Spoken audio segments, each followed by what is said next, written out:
Muy bien, vamos a iniciar con nuestro seminario de administración.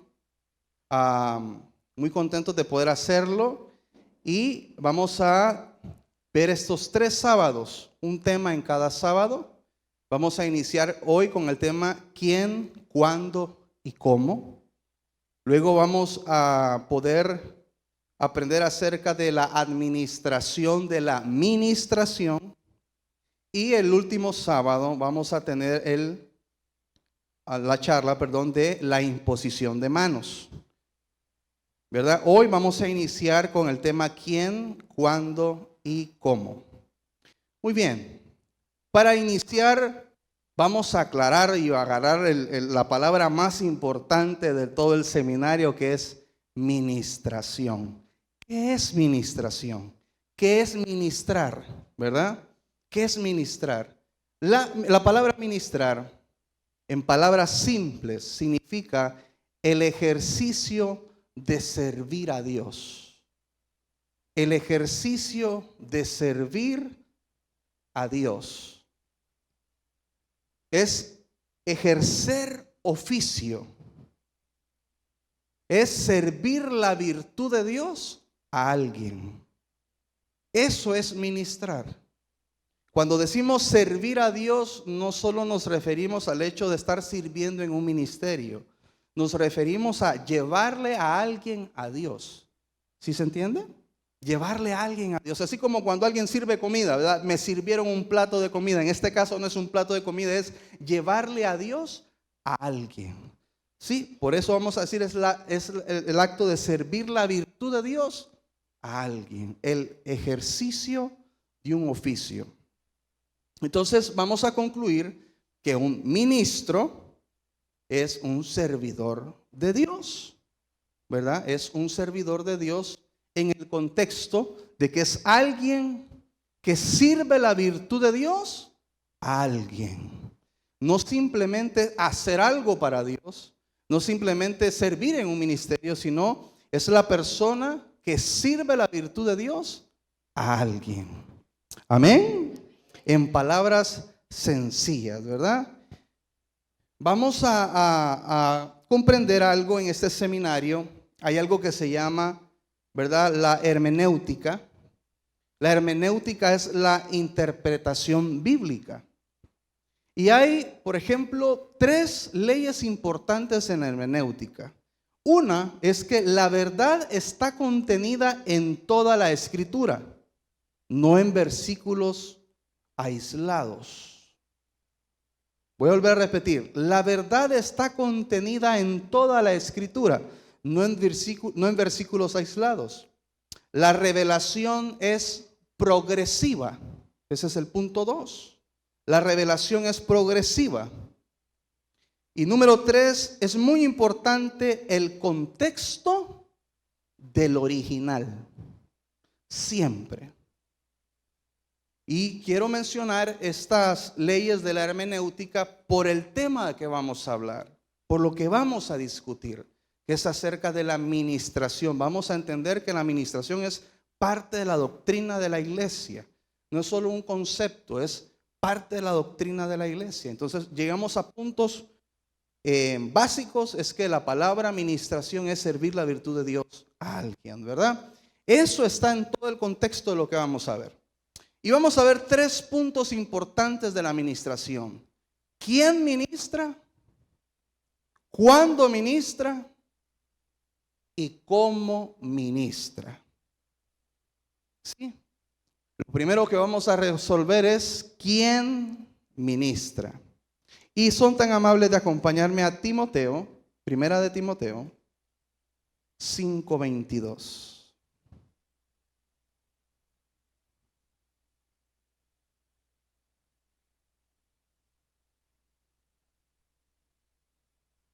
Primera de Timoteo 5:22.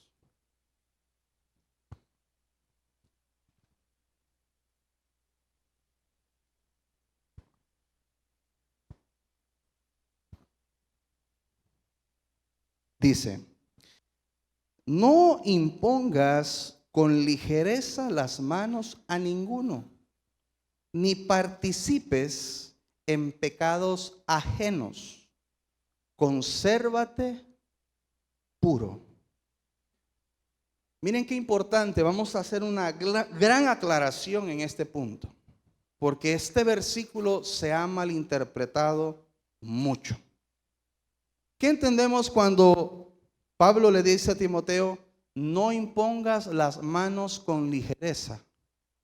Normalmente se nos ha enseñado de que hay que tener cuidado al momento de ministrar. Y cuando nos dicen eso, pues obviamente nos ponemos curiosos. Y una de las cosas que nos dicen es que, no a ustedes, ¿verdad? Pero en otros lugares es que si yo toco a esa persona, ¿verdad? Sin saber quién es, esa persona me puede transferir a mí su pecado. O me puede traer a mí, ¿verdad? De lo que él anda, ¿verdad? Y ya usan este versículo puntualmente para justificar ese punto. Que dice Pablo a Timoteo, no imponga las manos con ligereza. Pero yo creo que aclararíamos más, por eso les hablaba de la hermenéutica, si leemos el versículo anterior. A ver, leámoslo, el que está antes, que es el 21. Dice así: te encarezco delante de Dios y del Señor Jesucristo y de sus ángeles escogidos, que guardes estas cosas sin prejuicios, no haciendo nada con parcialidad. ¿Verdad? Está hablando Pablo a Timoteo de ser un ministro objetivo al momento de ejercer el número 22, que dice así: no impongas con ligereza las manos a ninguno, ni participes en sus pecados. Entonces, Pablo lo que le está pidiendo es, al momento de tú imponer las manos, tienes que ser objetivo, ¿verdad? Imparcial. No se está refiriendo Pablo de participar del pecado de aquel que está contaminado y me puede contaminar a mí. Está hablando de la persona que yo voy a imponer las manos, porque una de las razones por las que imponemos las manos es para delegar autoridad, ¿verdad? Entonces, cuando tú hagas eso, no lo hagas con ligereza, porque estás habilitando a una persona a ministrar. ¿Sí? Y si esa persona no está bien, anda en una vida pecaminosa, tú estás dando voto que esa persona puede ministrar. Y su pecado ensucia tu gestión. ¿Se entiende? No se está tratando de que porque yo le imponga las manos a un pecador, el pecado del pecador se me va a pasar a mí. Porque entonces no oremos por nadie. ¿Sí me está entendiendo? Es al momento de imponer las manos para habilitar a alguien. Por eso Pablo dice, no seas prejuicioso. O sea, Pablo le está poniendo a él un balance. Tienes que tener el cuidado de entender que tampoco es un ángel, pero tampoco tiene que ser cualquiera. Tienes que estar consciente de a quién vas a imponer tus manos para habilitarlo a ejercer el ministerio. Es decir, lo tienes que conocer, tienes que tener una relación con él, porque cuando nosotros enviamos, por ejemplo, a un líder, nosotros tenemos que saber quién es él. Seguramente perfecto no es, pero por lo menos saber que es una persona que está tratando y está en el proceso con Cristo. Porque si yo lo hago consciente de que esa persona no está en el momento correcto, entonces yo me hago partícipe de su pecado, de lo que él va a contaminar. Entendamos algo, no es contaminado el que ministra, es contaminado aquel por el que oran. El que contamina es uno. Así como uno bendice, también uno perjudica. Amén. No al revés. No funciona al revés. No es que si yo toco a alguien, inclusive mire, hay personas que enseñan que no hay que tocarle la cabeza a la gente. Una vez alguien me dijo, y una persona pues que tiene un grado espiritual me dijo, no te deje, yo escuché cuando le dijo a una hermana, no se deje tocar en la playa la cabeza de esas muchachas que andan haciendo trenzas. ¿Por qué? Le pregunté yo curioso. Porque se transfieren los espíritus. O sea, imagínense, solo la cabeza, porque como que ahí hay un conductor, ¿va? Entonces, Se hacen de ese tipo de cosas místicas, ¿verdad? Cuando realmente la luz no es afectada por la oscuridad. Es la oscuridad que se afecta por la luz. Si apagamos las luces en este momento, ¿verdad? Obviamente en tinieblas, y encendemos la luz, ¿qué va a pasar? Todo se va a aclarar. La oscuridad no va a discutir con la luz, simplemente se va a disipar la oscuridad. Tenemos que tener claro que aquí al que le toca saber cómo está o a quién va a delegar es a uno. Podemos orar, ¿verdad? Por todos los que necesitan, pero lo importante es saber cómo está el que va a orar. Por eso el punto que estamos resolviendo es quién. Es quién. Cuando tú delegues en tu célula, cuando tú delegues en algún momento de ministración, tú tienes que entender que no puedes ser ligero al momento de darle a alguien la oportunidad. Por ejemplo, nosotros como pastores, ¿qué estamos haciendo en este momento? Trayendo orden a la casa, para que usted sea una persona que esté habilitado correctamente para poder ministrar a las personas, para poder llevar la virtud de Dios a alguien y no al contrario. Amén. Muy bien, acompáñeme a Timoteo, siempre 1 Timoteo capítulo 3. 3:8. Y vamos a leer ahí la característica de los ministros.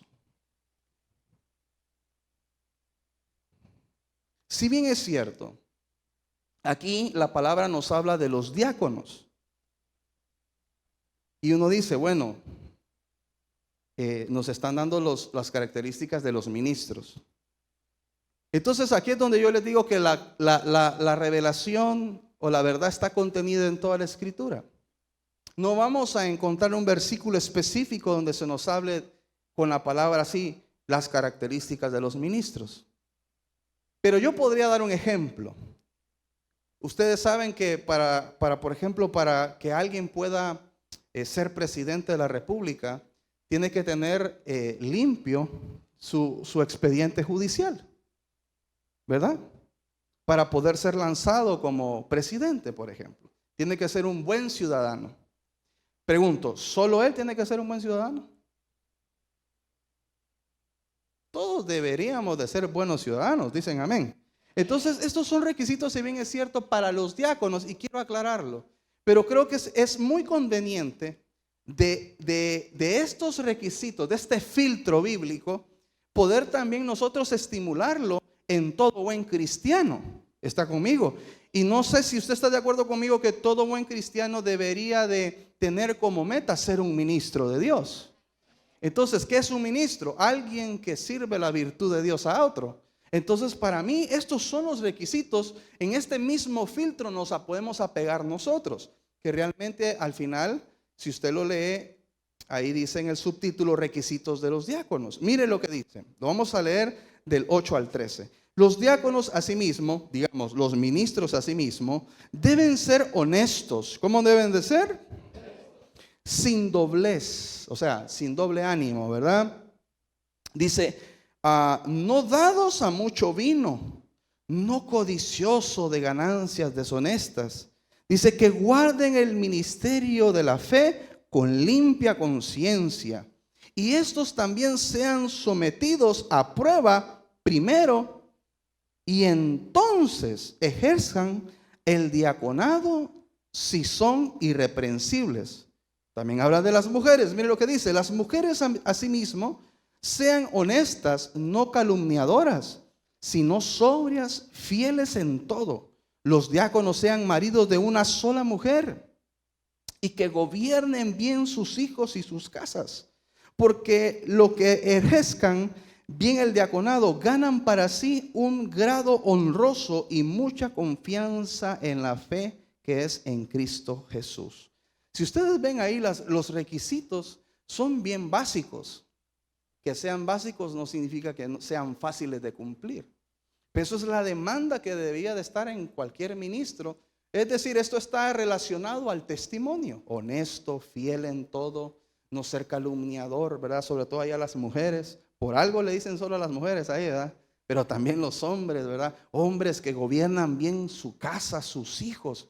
sea, todo esto tiene que estar en la vida de una persona que impone manos, de una persona que ministra a alguien, porque Él va a dar de lo que tiene. Amén. Miren también, si son tan amables, ahí en el libro de Hechos, vamos a ver también esos requisitos. Estos fueron los primeros requisitos que se pusieron. La lista es más corta, más general, pero igual demanda mucho. Hechos 6, vamos a leerlo del 2 al 7. Dice: entonces los 12 convocaron a la multitud de los discípulos y dijeron: no es justo que nosotros dejemos la palabra de Dios para servir a las mesas. Buscad pues, hermanos, de entre vosotros a 7 varones, mire los requisitos, de buen testimonio, llenos del Espíritu Santo y de sabiduría, a quienes encarguemos de este trabajo.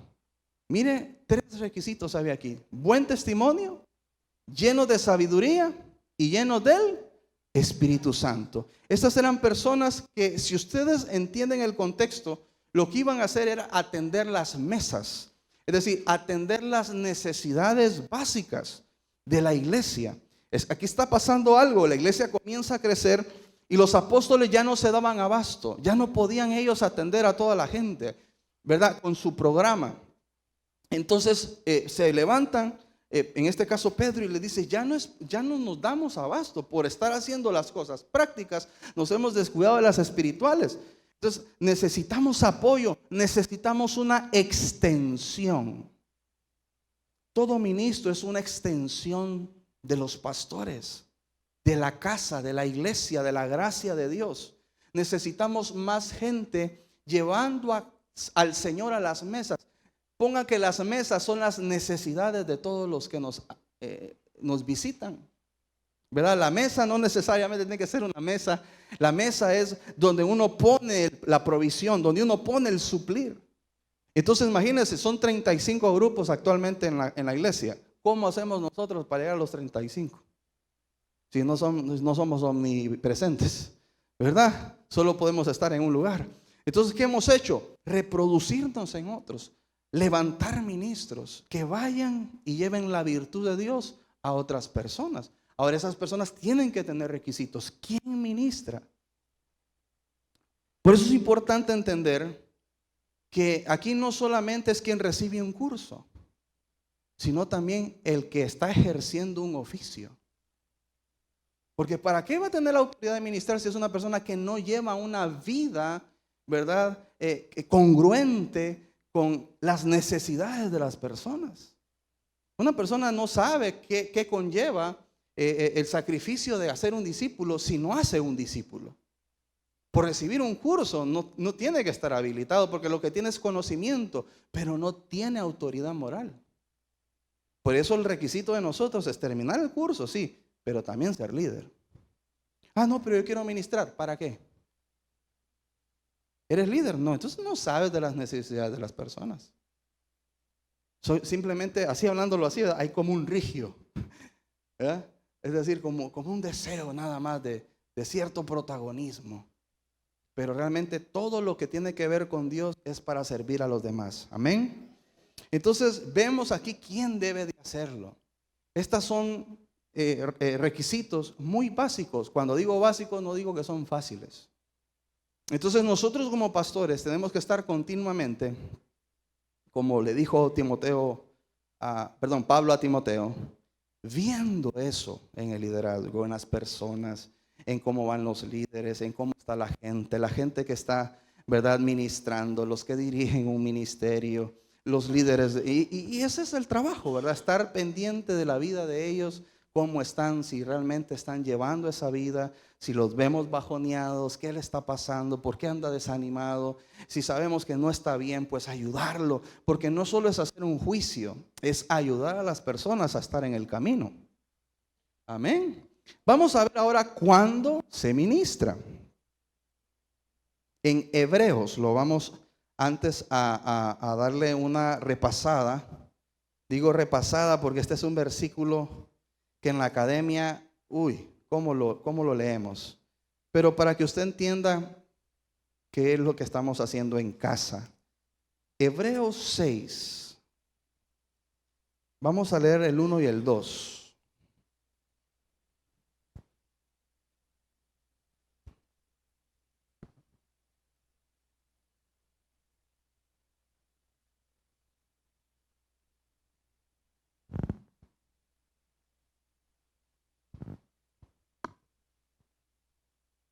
Dice: por tanto, dejando ya los rudimentos de la doctrina de Cristo, vamos adelante. ¿Hacia dónde vamos?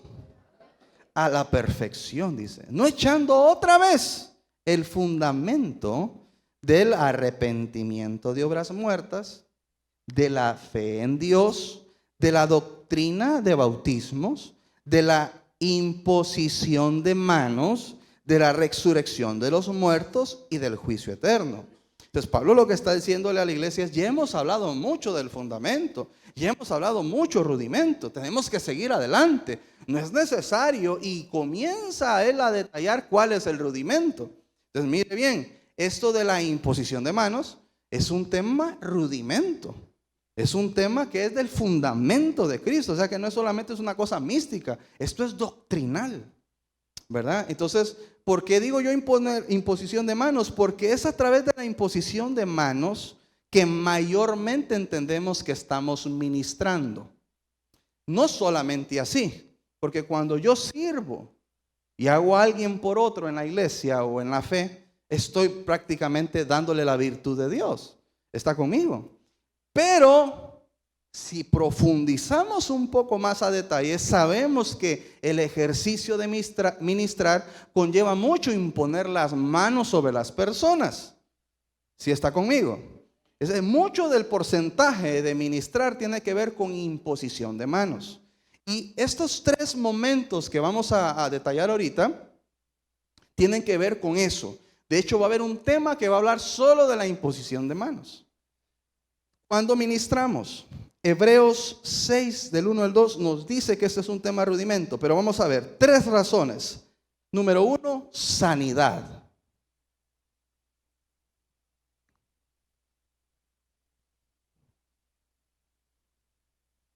Número 2, llenura del Espíritu Santo.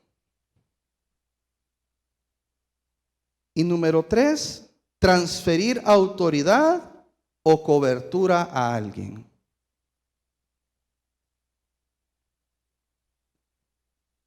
No voy a profundizar aquí porque vamos a tener un tema de la imposición de manos. Si ustedes se fijan en toda la temática o en la línea gráfica del seminario, van a ver que hay unas manos ahí, ¿verdad? Es por eso, porque tiene que ver mucho la imposición de manos. Solo quiero aclarar nada más en sanidad. No solo hay sanidad a través de la imposición de manos, pero es una de las formas o una de las instrucciones para orar por enfermos. Tiene que ver con la imposición de manos. Aunque, ¿verdad?, muchos fueron sanos a solo decirlo, a hacer uso de su fe de muchas maneras. Al final Dios no quiere métodos. La fe no es un método, ¿verdad? Pero sí hay diseños y formas de Dios. Entonces, ese tema lo vamos a desglosar bien más adelante, ¿verdad? Ahora, ¿cómo se ministra?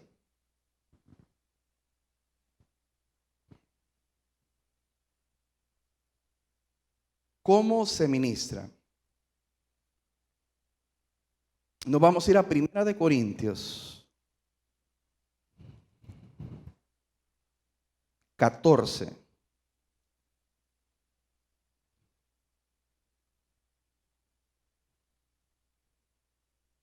Catorce 26.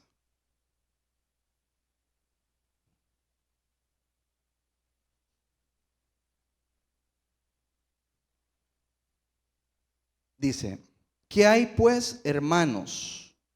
Cuando os reunís, cada uno de vosotros tiene salmo, tiene doctrina, tiene lengua, tiene revelación, tiene interpretación. Hágase todo para edificación.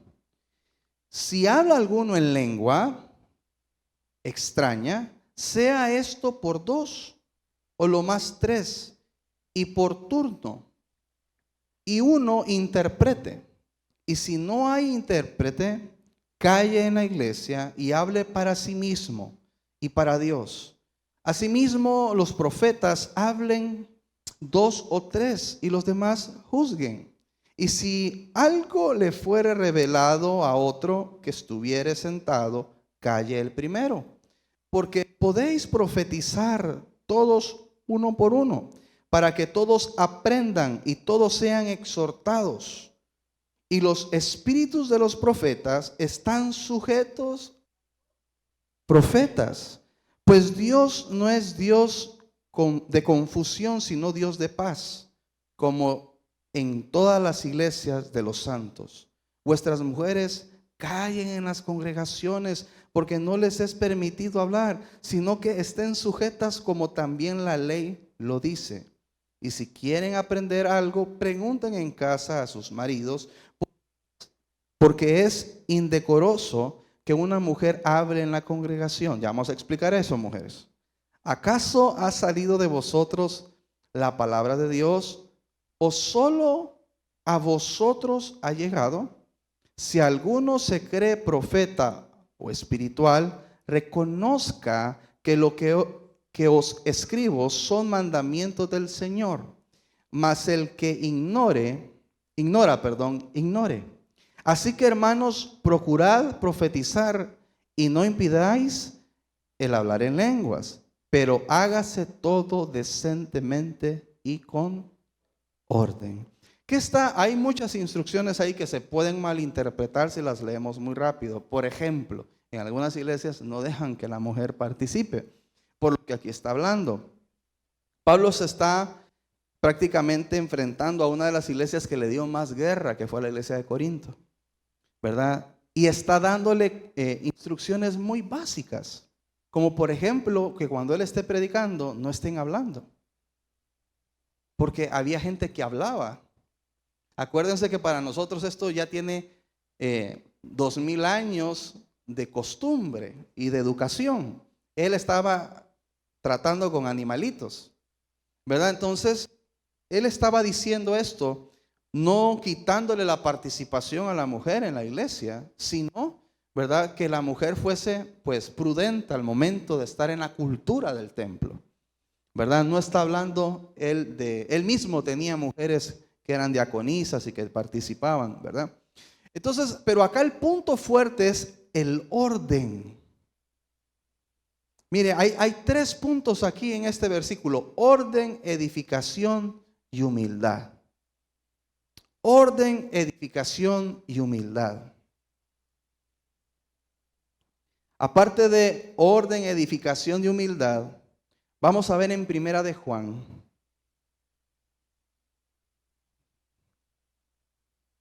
Primera de Juan 4, 1.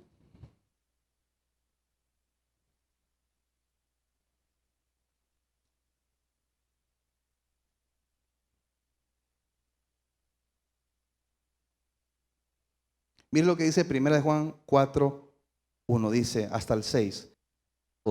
Amados, no creáis a todo espíritu, sino probad los espíritus si son de Dios, porque muchos falsos profetas han salido por el mundo.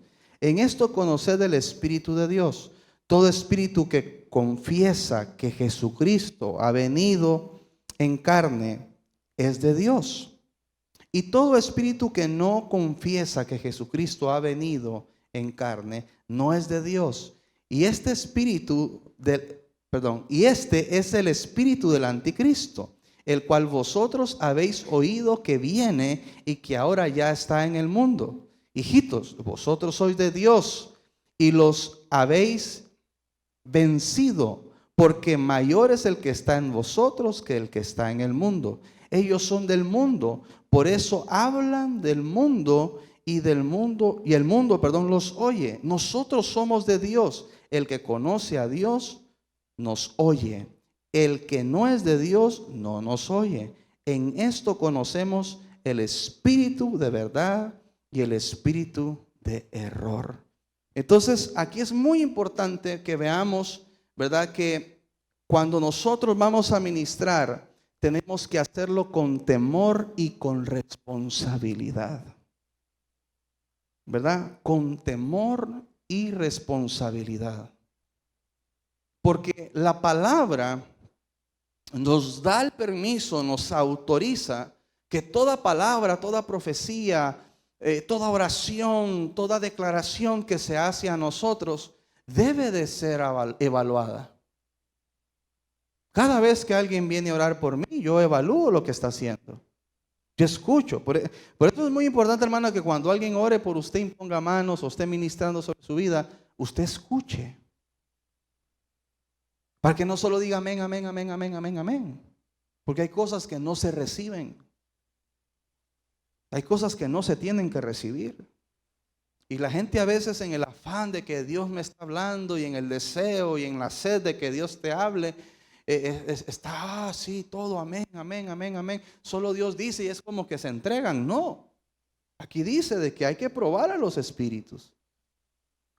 Yo me acuerdo en una ocasión, estábamos con la familia a punto de hacer, imagínense, mi primer viaje en avión. Iba a botar el mozote yo. En ese viaje iba toda la familia de mi esposa, mis cuñadas, mis concuños. Y vino un profeta a decirle a mi suegra, ¿verdad? De que no hiciéramos el viaje porque el avión iba a caer. ¿Usted se imagina que le digan eso a uno en el primer viaje de uno? Todo el mundo comenzó a entrar en temor, ¿verdad? Todo el mundo comenzó a entrar en temor y el plan era cancelar el viaje. Y le voy a decir, yo dije amén al principio. Porque yo digo, el primer viaje mío y el primero y el último, no, ¿verdad? Pero yo fui, mire, no me quedé con eso, yo no me quedé, ¿verdad? Hubo algo que no me hizo clic porque lo que nos vino a invadir fue el temor. Dios cuando da una palabra nos avisa para que hagamos algo. ¿Y qué de la demás gente? Que se mueran. Entonces yo dije, ¿cómo es posible que yo tenga esta información que viene de Dios y yo simplemente mi accionar es no voy a ir? Y esa gente. Entonces por todo esto yo comencé a ver que esa profecía no se parece al Dios que yo alabo, al Dios que yo sirvo. Y todos con temor. Entonces yo me fui a meter con Dios, ¿verdad? Y Dios me habló y me dijo, no, eso no viene de mí. Yo no soy un Dios de temor. Yo no soy un Dios así. Y si yo les hubiese traído esta palabra era para que oraran y que todo saliera bien. Entonces yo regresé, reuní a la familia, que todos estaban de acuerdo en que no iban a ir. Y yo les dije, no, eso no es de Dios. Imagínese usted agarra ese avión, va. Sea como sea, íbamos así como, ¿y qué tal que yo esté interpretando mal? Pero no, la pasamos súper lindo, viajamos, regresamos, Dios nos guardó, estuvo todo muy tranquilo, muy bonito. ¿Por qué? Porque simplemente no solo es escuchar, y también no solo para recibir. Por eso cuando usted hable, cuando usted llegue a orar por alguien, entienda que no siempre usted tiene que ir a hablarle del futuro o del pasado o tratar de atinarle algo a alguien. No, profetizar no solo es eso.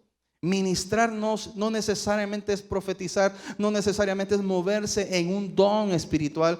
A veces ministrar es orar por alguien, simplemente el buen deseo, la confesión de la palabra sobre esa persona. No tenemos que sentirnos comprometidos a decir algo que asombre a la persona que está orando. Ahora, si Dios da palabra, si Dios puntual, como es Dios el que se lo está dando, hable. Usted no va a quedar avergonzado. Ahorita pasaron dos cosas muy lindas en el encuentro. He tenido mucho testimonio de palabra que se dio. Hubo un hermano que vino y tienen un tiempo con su esposa de no poder pues tener un bebé. Y Dios le dio la palabra a través de mí. Y yo sé del caso de ellos. Una cosa es orar por un recién casado, otra cosa es orar por alguien que tiene años de no poder tener a su hijo. Y Dios me dio la palabra. Y yo sé, mire, si yo puedo entender a alguien es a esa gente, porque a mí me costó 5 años. En cada hijo, ¿verdad? Cada 5 años yo le digo al Señor, no te tardes tanto, ¿verdad? Porque 5 años más voy a estar muy mayor. Entonces, Ahorita la esposa quedó embarazada, ni un mes, 2 semanas después aparece la noticia. A un hermano estábamos, ¿verdad?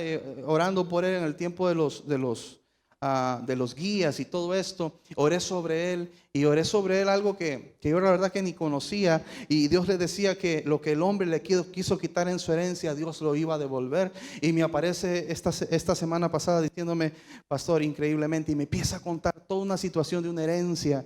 Y me empieza a decir, mire esto, pastor, y aparentemente pues en un año me entregan lo que Dios, lo que es mío, lo que me habían quitado. Y yo no sabía de eso. Pero como fue Dios, puedo hablarlo. Pero imagínese qué valor ir a hablarle un disparate a alguien. Tal vez solo por asombrar al hombre. Entonces usted tiene que entender que tiene que ser responsable. Cuando a usted se le habilite, sea responsable. Una cosa es ir a orar y decir, Padre, bendice a mi hermano, yo oro bendición sobre su vida. Si tiene desánimo, Señor, yo declaro que tú le animas, el aliento de Dios viene sobre su vida. Usted no tiene que ir a decir, veo que este mes te va a venir el recibo de la luz. O sea, solo por impresionar a alguien, ¿verdad? Hay que ser temeroso, ¿verdad? Mire lo que Dios nos demanda a todo aquel que recibe palabra. Entonces están los que reciben la palabra y los que dan la palabra. Usted está aquí aprendiendo a darla, a ministrar. Mire lo que Dios demanda a los que la reciben, para que usted entienda que en cada persona que recibe la palabra tiene que demandar sobre usted si Dios realmente está hablando a través de usted, o si realmente Dios está siendo dado a través de su vida. Otra cosa importante es que tenemos que ministrar bajo autoridad, bajo cobertura.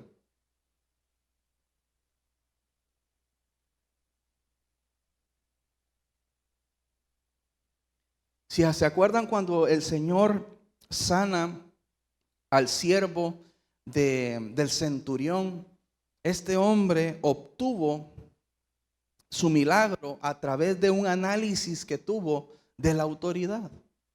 ¿Se acuerdan lo que dijo el centurión? ¿Verdad? Cuando el centurión le había pedido a unos ancianos que fueran y le pidieran a Jesús que viniera a hacer el milagro por su siervo porque estaba a punto de morir. Y luego cuando Jesús responde su solicitud, el mismo centurión manda a un segundo grupo. Sus amigos, dice que era el segundo grupo, y le dicen a Jesús, manda a decir al centurión de que no vayas, porque él no es digno. Pero él dice que solo digas el milagro, porque él es un hombre bajo autoridad. Y él sabe que que él sabe tener autoridad y sabe estar bajo autoridad. Que cuando él le dice a uno que vaya, va. Cuando dice que viene, viene. Y cuando a él alguien de autoridad le dice vaya, él tiene que ir. Entonces lo que el centurión vio en Jesús fue toda la autoridad que él tenía. Él solo tiene que decirlo y el milagro va a pasar. Entonces nosotros tenemos que entender que nosotros nos tenemos que mover en autoridad y bajo autoridad. Por ejemplo, en nuestra iglesia nos alegra mucho cómo Dios está usando al pueblo. Continuamente vienen a decirme, voy a predicar aquí, voy a predicar allá, pastor, me invitaron aquí, me invitaron allá.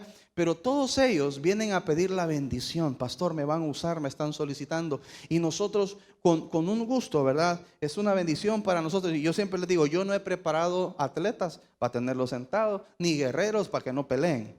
Si hemos preparado gentes para bendecir.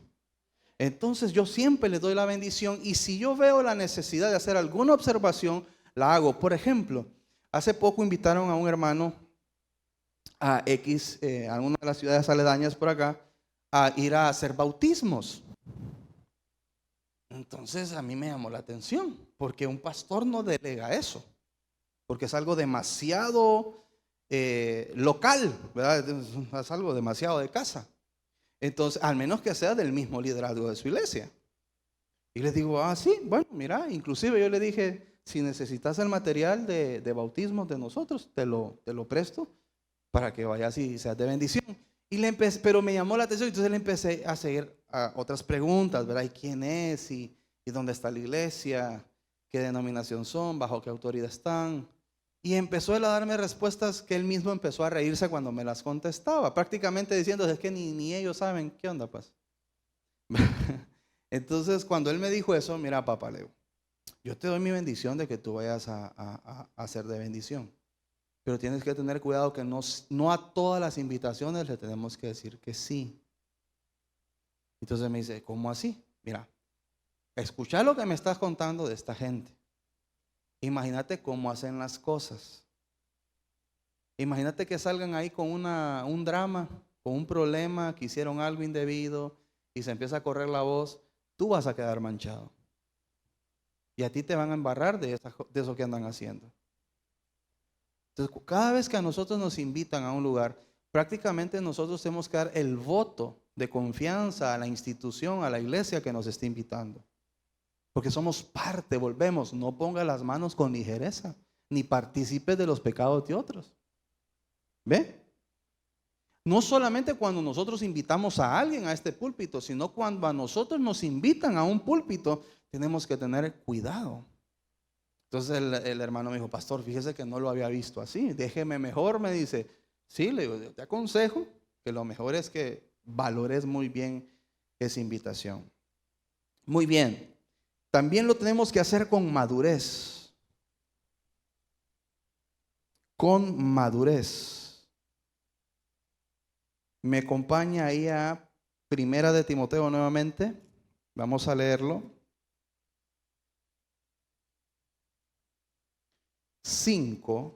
3, del 5 al 7.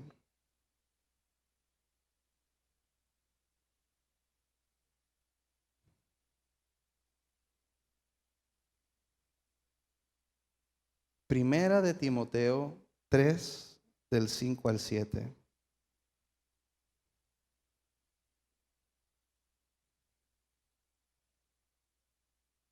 Dice, pues el que no sabe gobernar su propia casa, ¿cómo cuidará de la iglesia de Dios? No un neófito, no sea que envaneciéndose caiga en la condenación del diablo.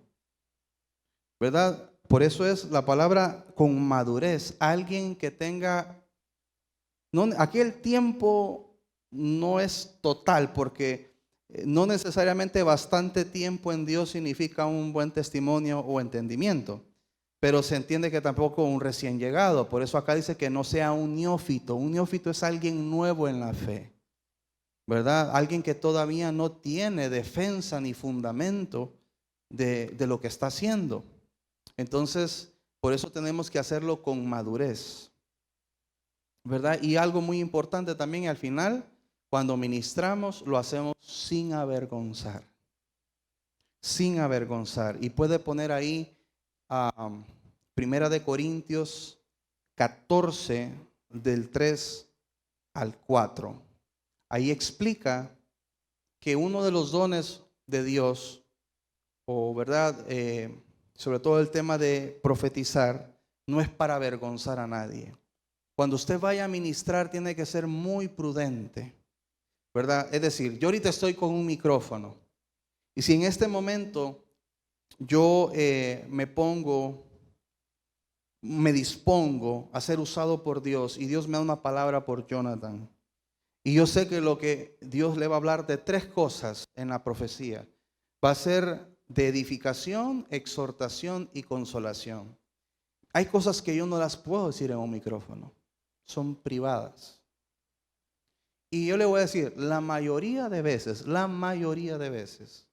que uno ministra a la persona en el oído, cerca, para que escuche sea él. Cuando se hace a través del micrófono o públicamente, es porque la palabra es un don de ciencia, un don de sabiduría, y lo que queremos es que quede evidencia de que se soltó esa palabra. Entonces uno lo puede decir, y no es de avergonzar a nadie, porque no se trata de eso, sino que se trata de algo que va a quedar como señal que se dijo. Y cuando esta persona venga a dar testimonio, quiero testificar, la vez pasada el profeta o el pastor o la hermana o fulano me dio esta palabra, ¿se acuerdan? Bueno, quiero decirles que esa palabra se cumplió. ¿Cuántos subieron ahí de testigos, verdad? Entonces es de bendición. Pero cuando yo sé qué es lo que Dios está hablando y yo sé que lo que Dios está hablando no lo puedo decir en el micrófono, ¿cuál es el criterio? Pues la prudencia, ¿verdad? No avergonzar a la persona. Imagínese exhortar a alguien desde aquí, que esté el hermano hasta la última fila, y yo diciéndole aquí, exhortándolo públicamente, así dice el Señor, arrepiéntete, hijo del diablo. No, no se puede, ¿va? No se puede. Entonces sé que es algo, que es una confrontación. Entonces yo tengo que ir donde está la persona y declararlo, ¿verdad? En el oído de la persona, para que la persona reciba esa palabra y sea ministrado por Dios. Entonces, básicamente hemos contestado los 3 puntos: quién, cuándo y cómo, ¿verdad? ¿Quién, cuándo y cómo? Muy bien, te voy a invitar a que te pongas en pie.